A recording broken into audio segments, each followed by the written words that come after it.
জন্যই হাত তোলার যে ফায়দা বললাম, এখানে আসলে পরে যখন হুজুররা বলে হাত তুলে বলেন আর নামাজ ছাড়বেন না, হাত তুলবেন, হাত তুলবেন। কখন কোন মজলিসের হাত তোলা আল্লাহর কাছে কবুল হবে সেটা আমরা বলতে পারি না। আসসালামু আলাইকুম ওয়া রাহমাতুল্লাহি ওয়া বারাকাতুহু। ওয়া আলাইকুম আসসালাম ওয়া রাহমাতুল্লাহ। আমরা একটু মেহেরবানি করে যদি বেয়াদবি এবং কষ্ট মনে না করেন তাহলে একটু নিচে বসি, মুরব্বী যদি কষ্ট না হয় একটু নিচে বসি। এটা মাহফিলের সৌন্দর্য, মাহফিলের আদব। এখন দেখবেন কথা শুনতে ভালো লাগবে, ধ্যান এবং খেয়াল থাকবে এদিকে।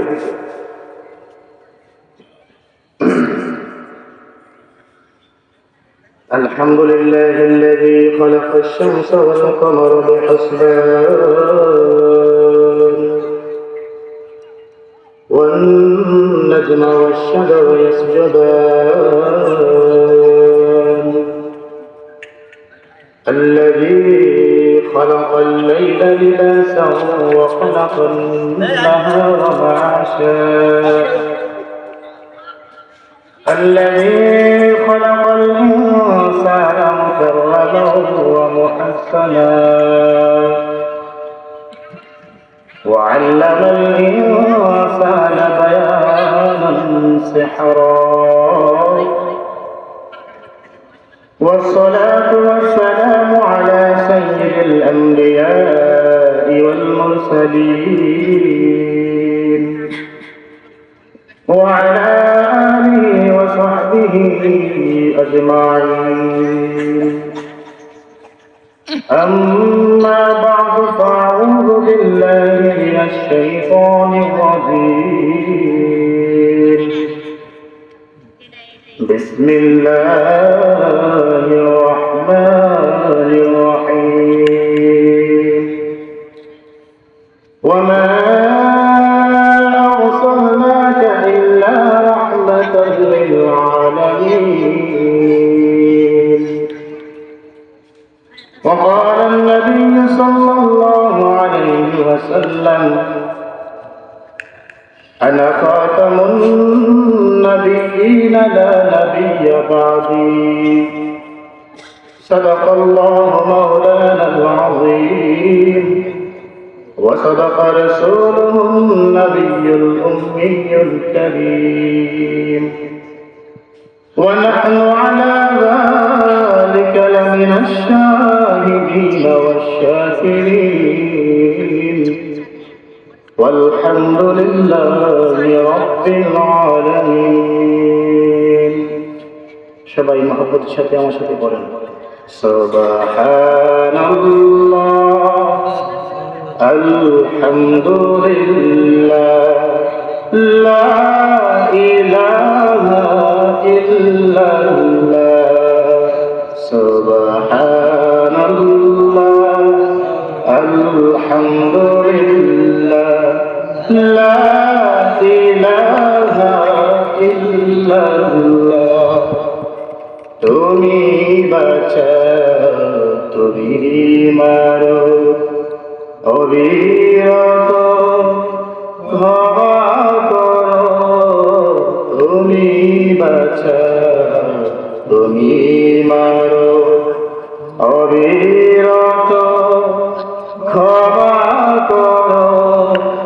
ধরার যে জন তাকে ধরো, ধরার যে জন তাকে ধরো, তোমার মতোই সবই আল্লাহ।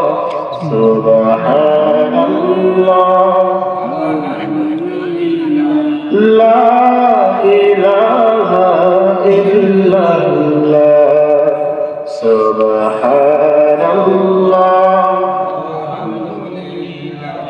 লা ইলাহা ইল্লাল্লাহ।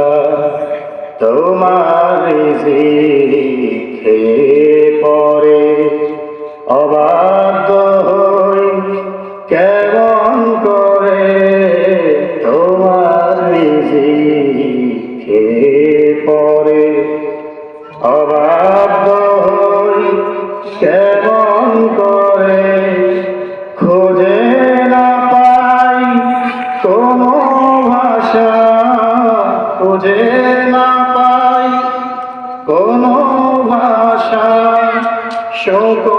গোসান করার আল্লাহ সুবহানাল্লাহ আলহামদুলিল্লাহ লা ইলাহা ইল্লাল্লাহ সুবহানাল্লাহ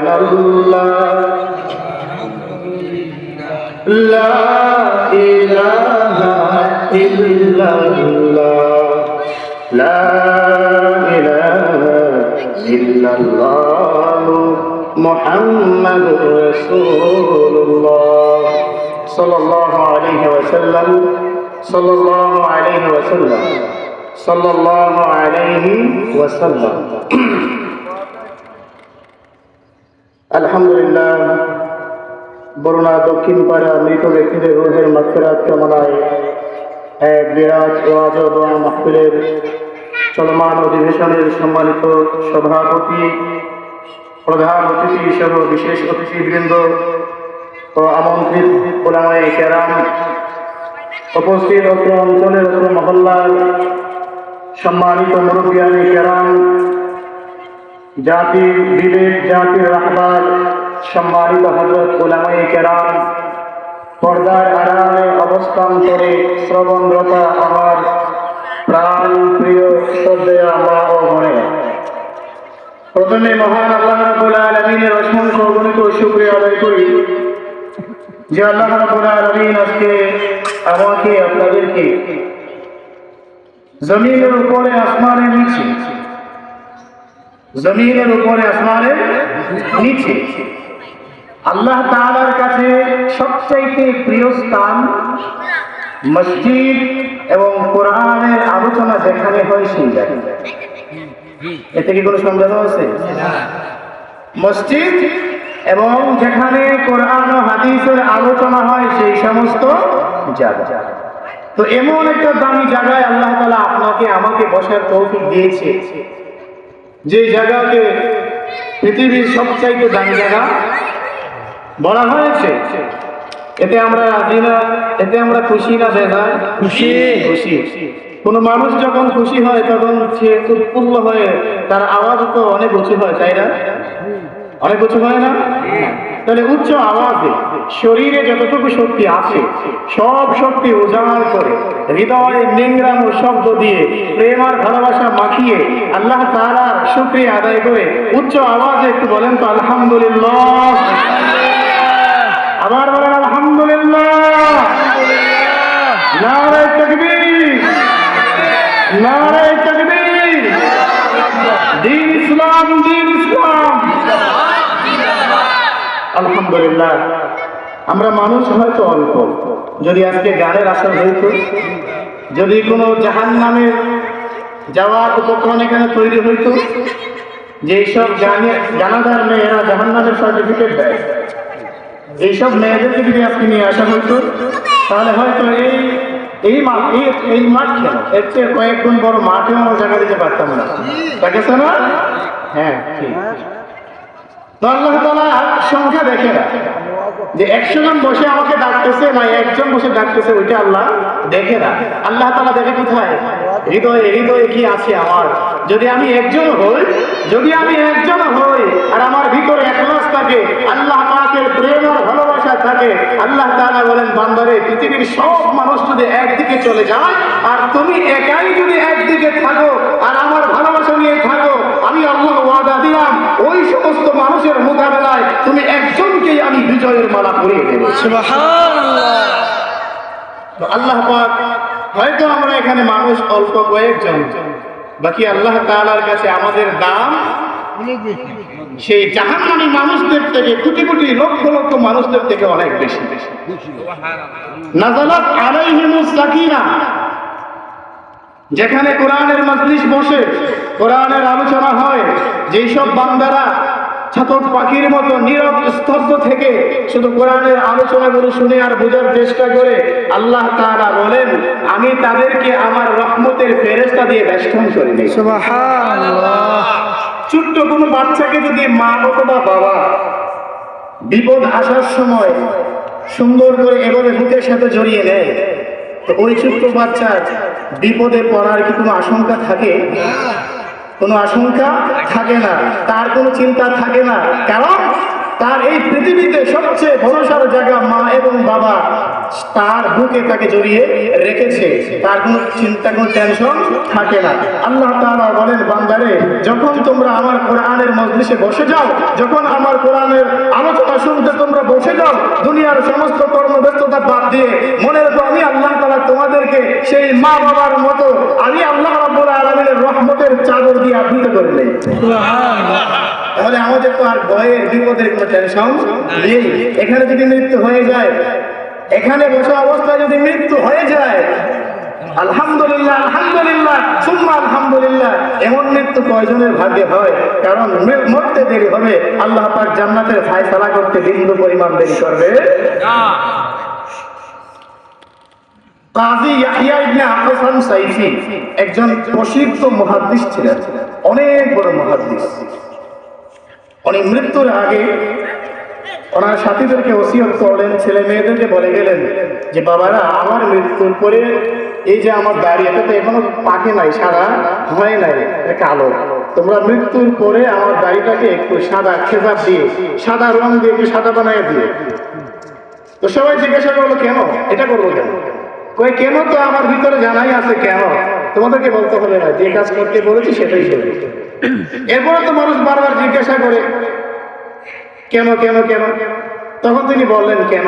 আমি তো আল্লাহকে খুব ভয় করি, আমি আল্লাহকে খুব ভয় করি, যে আমি আল্লাহকে খুব ভয় করি। মৃত্যুর পরে কবরে রাখার পরে ফেরেশতারা যদি আমাকে প্রশ্ন করে, ফেরেশতারা যদি আমাকে প্রশ্ন করে, আমি উত্তর দিয়ে ছাড় পাবো না, যদি আল্লাহ পাকের রহমত আর দয়া না হয়। তো আমি চাই মৃত্যুর পরে ফেরেশতারা যখন আসবে আমাকে প্রশ্ন করার জন্য, ফেরেশতা যেন আমার মুখের সাদা দাড়ি দেখেই সে আর প্রশ্ন না করে। কারণ রাসূল সাল্লাল্লাহু আলাইহি ওয়াসাল্লাম হাদিসের মধ্যে বলেছেন যে আল্লাহ তাআলা সাদা দাড়িওয়ালা মুরব্বিদেরকে আল্লাহ পাক তার আযাব আর গজব দিতে লজ্জা বোধ করে। কি বোধ করে? লজ্জা বোধ করে।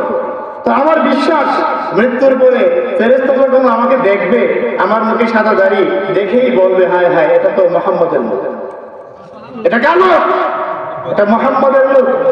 ফেরেশতা যখন প্রশ্ন করতে আসবে দেখেই বলবে, হায় হায়, এটা তো আবু বকরের লোক। এর চেহারা তো দেখতে আবু বকরের মতো মনে হয়, এর চেহারা তো দেখতে ওমরের মতো মনে হয়, এর চেহারা তো দেখতে আল্লামা আহমদ শফির মতো মনে হয়, জুনায়েদ বাবুলভীর মতো মনে হয়, আল্লামা মামুন হকের মতো মনে হয়। একে প্রশ্ন করার দরকার নাই, সে অবশ্যই মুমিন, সে অবশ্যই। তার তো কোনো টেনশন নাই, চিন্তা নাই। কেন? আল্লাহ পাক এই সাদা দাড়ি দেখেই আমাকে কি করে দেবেন? আমার প্রশ্ন সহজ করে দেবেন। তো আমরা এখানে বসার সাথে সাথে আল্লাহ পাক যখন তার রহমত দিয়ে বেষ্টন করে নেবে, এই আশা তো আমাদের, এই বিশ্বাস তো আমাদের আছে। এখানে থাকা অবস্থা যদি আমাদের মৃত্যু হয়, ফেরেশতাদের কাছে যাওয়ার পরে ফেরেশতারা যদি প্রশ্ন করে, আমি বলবো, তুমি আমাকে প্রশ্ন করতে আসছো, একটু আগেই তো আমি কোরআনের মজলিস থেকে এসেছি, তুমি আমাকে কি প্রশ্ন করবে? কোরআনের মজলিস থেকে এসেছি। তো এই কোরআনের মজলিসের দাম আছে না নাই? আছে না নাই? তো দামি জায়গায় রাখি আমরা ঘরে কেন বসে থাকি? ঘরে কেন বসে থাকি? রাজি আছে তো ইনশাআল্লাহ? সব সময় কোরআনের মজলিস যেখানে হবে সেখানে এই সব কিছু বাদ দিয়ে দৌড়াইয়া সবার আগে যাবো ইনশাআল্লাহ। পারবো না? আল্লাহ পাক আমাদের তৌফিক দান করুক। এই দেখবেন ওয়াজ মাহফিলে আসার পরেই হুজুররা কি করে? হাত উঠাইয়া বলেন তো আর নামাজ ছাড়বো না, আর রোজা ছাড়বো না, আর অন্যায় পথে যাবো না, সুদ ঘুষ আর খাবো না, গান বাজনার সাথে আর লিপ্ত হব না। বলা কিনা? বলে না? হুজুররা হাত উঠাইয়া বলে না? হাত উঠানোর জন্য বলে না? বলে। এই হাত উঠানোর ফায়দা কি জানেন? আল্লামা হাজী এমদাদুল্লাহ মুহাজির মক্কি, নাম শুনেছো না? এই হুজুর বসা আছে, হুজুর তো আলহামদুলিল্লাহ অনেক ভালো করে জানে। হাজী এমদাদুল্লাহ মুহাজির মক্কি অনেক অনেক বড় একজন আল্লাহর ওলি ছিলেন। কেমন আল্লাহর ওলি ছিলেন? একবার হাজী এমদাদুল্লাহ মুহাজির মক্কির ঘরে অনেক মেহমান আসছে, অনেক মেহমান। তো খাদেম এসে বলতেছে, হযরত মেহমান তো বহুত আ গয়া, খানা তো थोड़ा सा है, আলী মুঝে কিয়া করে? হুজুর মেহমান তো অনেক আসছে, অল্প কিছু খাবার, এত মেহমানকে আমি কি করে খাওয়াবো? তো হুজুর হাজী সাহেব বললেন, ঠিক আছে মেহমান আসছে ভালো, ফয়সালা কার হাতে? রিজিকের ফয়সালা কার হাতে? আল্লাহর হাতে। আল্লাহ চাইলে এক পেয়ালা দুধ দিয়ে 70 জন মানুষকে খাওয়াইতে পারে, পারে না? হ্যাঁ, এমন অসংখ্য নদী আছে আমাদের মধ্যে, অভাব নেই। সাহাবী আবু হুরায়রা রাদিয়াল্লাহু তাআলা আনহু, একজন প্রসিদ্ধ সাহাবী, নাম তো জানেন অবশ্যই না? তো সাহাবী আবু হুরায়রা রাদিয়াল্লাহু তাআলা আনহু একজন ক্ষুধার্ত ছিলেন, প্রচন্ড ক্ষুধার্ত। খাবার জ্বালা সহ্য করতে না পেরে মসজিদে নববীর বারান্দায় গিয়ে বসে আছেন, গড়াগড়ি করতেছেন, ছটফট করতেছেন। কেন? যে আমার এই ক্ষুধার্ত অবস্থা দেখে যদি কোনো সাহাবীর অথবা আল্লাহ রাসূলের দয়া হয়, তার বাসায় নিয়ে যাবে, আমাকে খাবার দেবে, তাহলে আমি একটু খাবার খেতে পারবো। চাইতে পারতেছে না কারো কাছে মুখ লজ্জার ভয়ে যে আমাকে একটু খাবার দাও। বাকি সে ইশারা ইঙ্গিতে বুঝাইতে চায় যে আমি অনেক ক্ষুধার্ত, অনেকদিন ধরে খাবার খাই না, যদি আমার কোনো সাহাবী ভাই তোমাদের কাছে কোনো খাবারের ব্যবস্থা হয় আমাকে নিয়ে যেও, ইশারা ইঙ্গিতে বোঝাচ্ছি। তো সব সাহাবায়ে কেরাম চলে গেলেন, বের হয়ে গেলেন মসজিদ থেকে, কেউ আর তাকে খাবারের জন্য দিচ্ছে না। তো অনেক মনটা একটু দুর্বল হয়ে গেল, হায় হায় সব সাহাবী চলে যাচ্ছে, এখন পর্যন্ত তো আমার খাবার কোনো ব্যবস্থা হলো না, তার মানে কি আজও আমি না খেয়ে থাকতে হবে? তো আল্লাহর উপর ভরসা করে রয়ে গেলেন, ওইখানে ঘোরাঘুরি করতেছেন। কিছুক্ষণ পরে হযরত ওমর রাদিয়াল্লাহু তাআলা আনহু আসতেছেন। তো আবু হুরায়রা রাদিয়াল্লাহু তাআলা আনহু দেখে মনে মনে ভাবতেছেন, ওমর যেহেতু আসতেছে, কোন সাহাবী আমার মনের দুঃখ না বুঝলেও ওমরে বুঝবে, সে আমাকে নিয়ে যাবে, খাবারের ব্যবস্থা করে দেবে। ওমর যখন কাছে আসলো, আসার পরে ওমর আবু হুরায়রার দিকে একটু মনঃক্ষুণ্ণ হয়ে তাকাইলেন।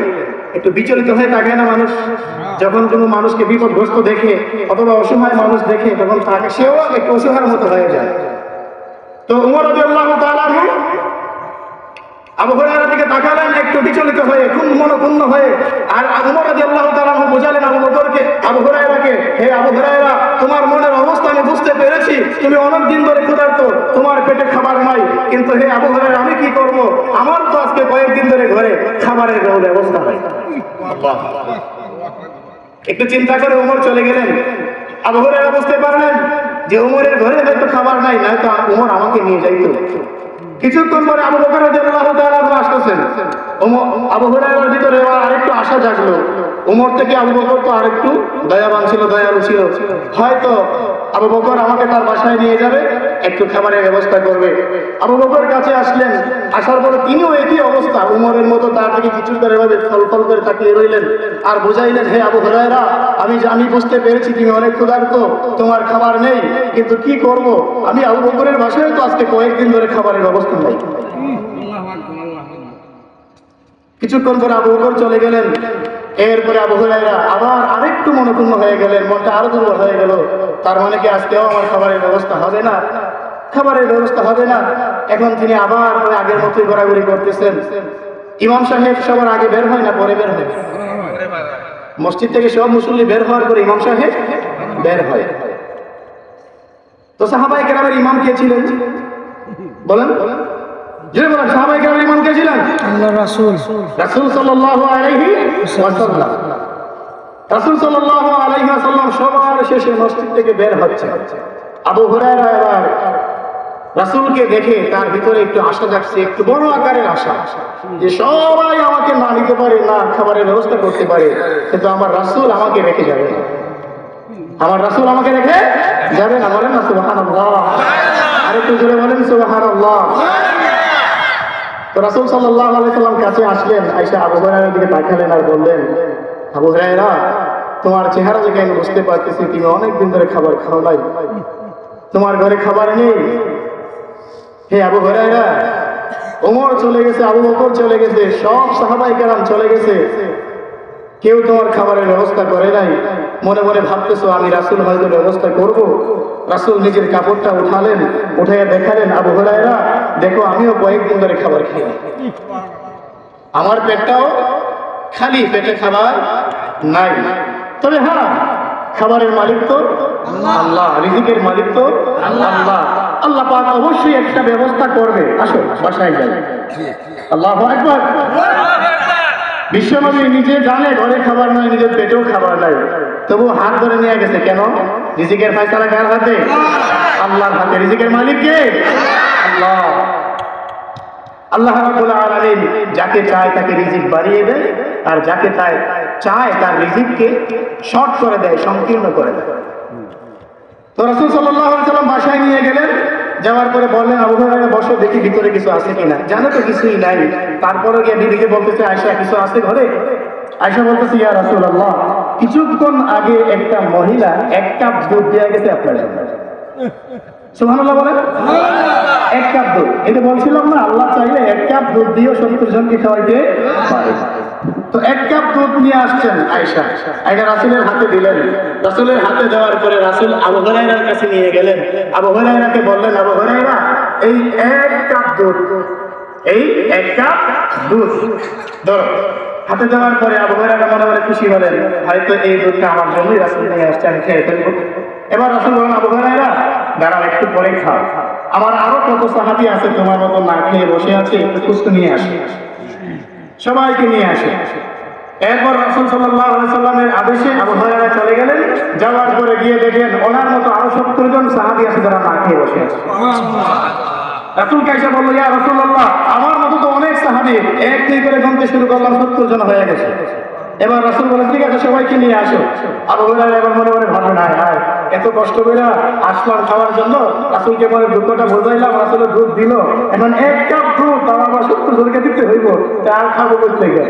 তাইলে আজকাল খাওয়ার আশা হয়তো ভাই। এবার 70 জন সাহাবী আসার পরে আবু হুরায়রার হাতে কাপটা দিয়ে বললেন তুমি সবাইকে খাওয়াও। সবাইকে খাওয়ানোর পরে তুমি খাবে। 1 পেয়ালা দুধ, মাত্র 1 কাপ দুধ 70 জনকে খাওয়ানোর পরে থাকবে? একজন ভালো করে খায় যদি তাও তো পেট ভরবে না।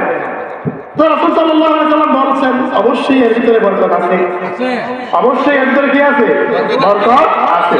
এবার আবু হুরায়রা রাদিয়াল্লাহু তাআলা আনহু একজন করে সবাইকে খাওয়ালেন।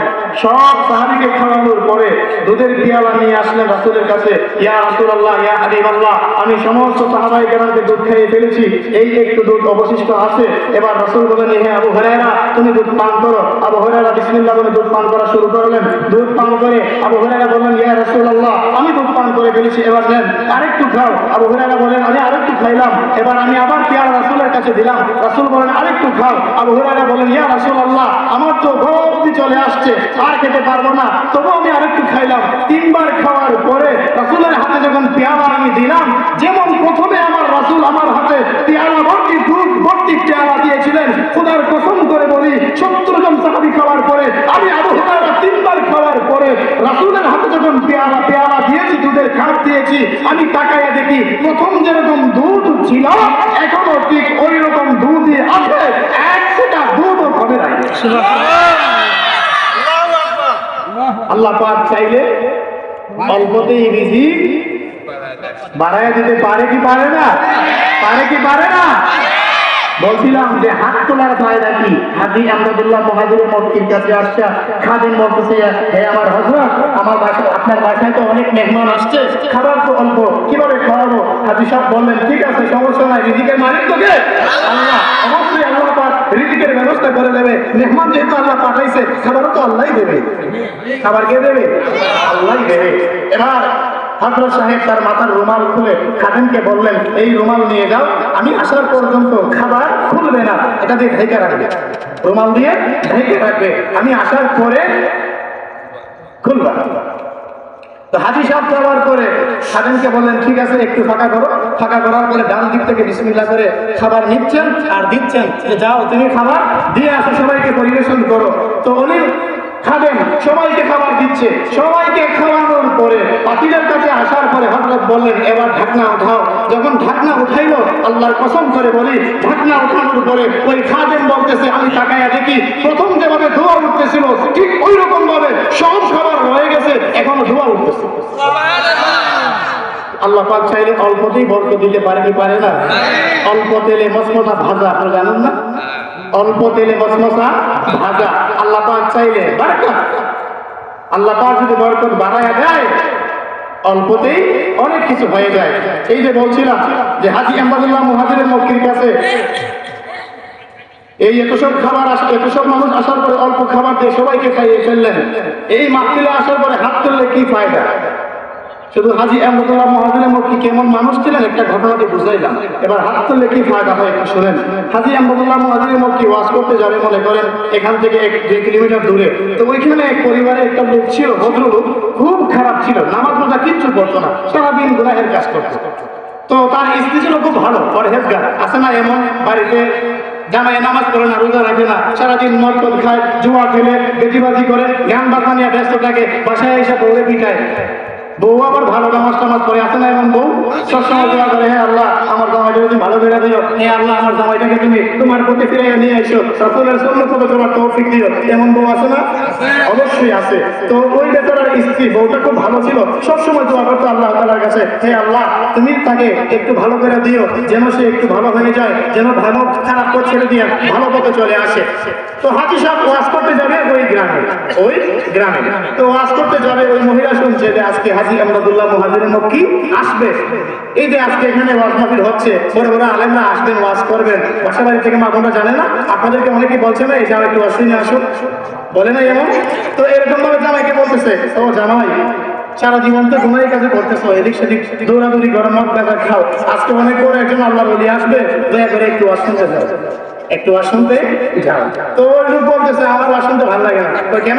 তো ওয়াজ শুনতে গেলে এখানে দেবো, নামাজ ছাত্র না কে হাত তোলাও, ও রোজার ছাত্র কে হাত তোলো, গান বাজনা করতে না কে হাত তোলো, মদ খাইবো না কে হাত তোলো, এই হাত তোলা তুলে আমার ভালো লাগে না, এই হাত তোলা তুলে আমার আর ভালো লাগে না, আমি ওয়াজ করতে যাবো না, ওয়াজ শুনতে যাবো না।